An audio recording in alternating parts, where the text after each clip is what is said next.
India is making moves to bolster defences and infrastructure along its border with China.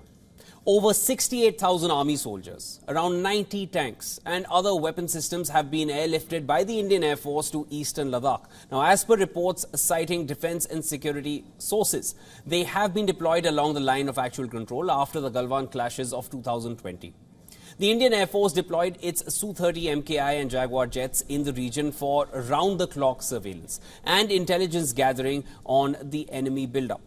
Apart from putting several squadrons of combat aircraft in offensive posturing, the Indian Air Force also deployed a sizable number of remotely piloted aircraft in the region to keep a hawk eye vigil on Chinese activities.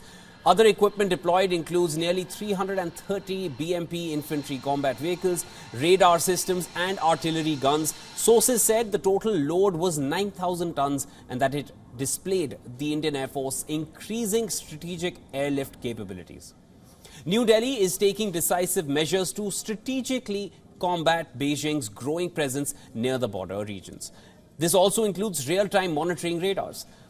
The IAF also announced new strike-capable drones in the north, particularly along borders with both Pakistan and China. We're, of course, talking about the newly inducted 4 new Heron Mark II drones, which can be equipped with long-range missiles and other weapon systems, which have been deployed at a forward airbase in the northern sector. Now, the deployment of heavy military presence serves as a clear deterrent against any potential provocations from the Chinese side. The move comes years after tensions escalated along the line of actual control between the two nations during the 2020 Galwan Valley clash, in which 20 Indian and 40 Chinese soldiers were killed in action. But this is not all. India has also turned up the intensity on key infrastructure projects in the region. According to reports, the government has deployed 2 public sector hydropower companies to fast-track 12 projects in India's northeastern state of Arunachal Pradesh. The move can be seen as a strategic response to China's dam building spree near the northeast border.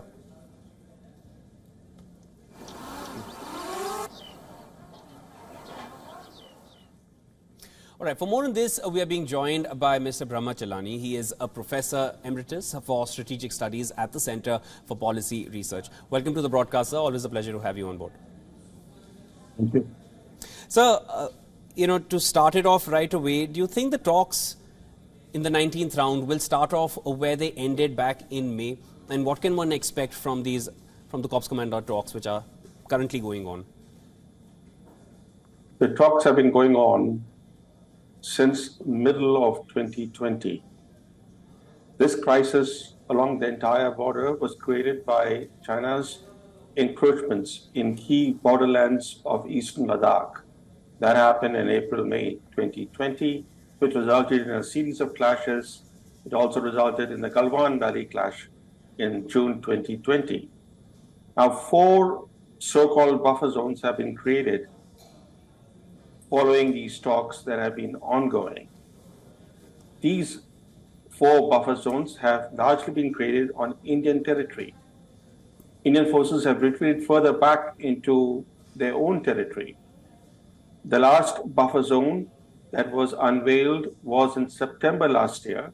It was in Gogra Hot Springs, and that buffer zone conclusion, that announcement happened just before the SCO summit, which Modi and Xi Jinping both attended. In fact, there is a pattern that, whenever there is a important multilateral summit, India desires to strike a deal with China. It happened in 2017, for example, in Doklam. The so-called disengagement deal actually paved the way for China to capture the entire Doklam plateau. That deal was unveiled just days before Modi and Xi Jinping met on the sidelines of the BRICS summit in Xiamen, China. Now we have 2 more summits coming, this time one hosted by India next month, the G20 summit, and the upcoming summit in Johannesburg is the BRICS summit. And India is again seeking a deal. The question is, will this deal again result in Indian forces retreating further back into India's own historically from India's own historically claimed territory. And I hope that India has learned from the past buffer zone deals that these deals have really advantaged China and disadvantaged India militarily. So the induction of the new Huron Mark II drones, of course, I wanted to also take your opinion on this. They have a lot of capabilities. How do you feel this will bolster India's intelligence, surveillance and reconnaissance capabilities further? India is being forced to respond to China's major buildup along the border. And the new drone induction by India is a very necessary requirement to surveil Chinese buildup, to understand Chinese positions. So the drone induction is certainly a good development. But we have to keep in mind that what we are seeing is China fortifying its frontline positions by establishing new permanent military bases and deploying large combat-ready forces with tanks, artillery, and cold weather troop shelters to preclude any Indian attempt to regain lost territory through counter-force operations. And what we're seeing on the Indian side in response is largely a reaction to what the Chinese are doing. The overall situation remains quite favorable to China because Chinese aggression has altered the status quo along the Himalayan frontier with India, largely in eastern Ladakh. But we have seen how in the past 2 years they've tried to open new fronts, including on the Tibet-Arunachal Pradesh border, also on the Tibet-Sikkim border, and more recently we have seen that they have tried to activate the border between Tibet and Uttarakhand. So the entire Himalayan frontier between India and Tibet is now under a very tense standoff between Chinese and Indian forces. Thank you so much for joining in on the broadcast, sir. That was Mr. Brahmachalani joining us from New Delhi with all his insights on this.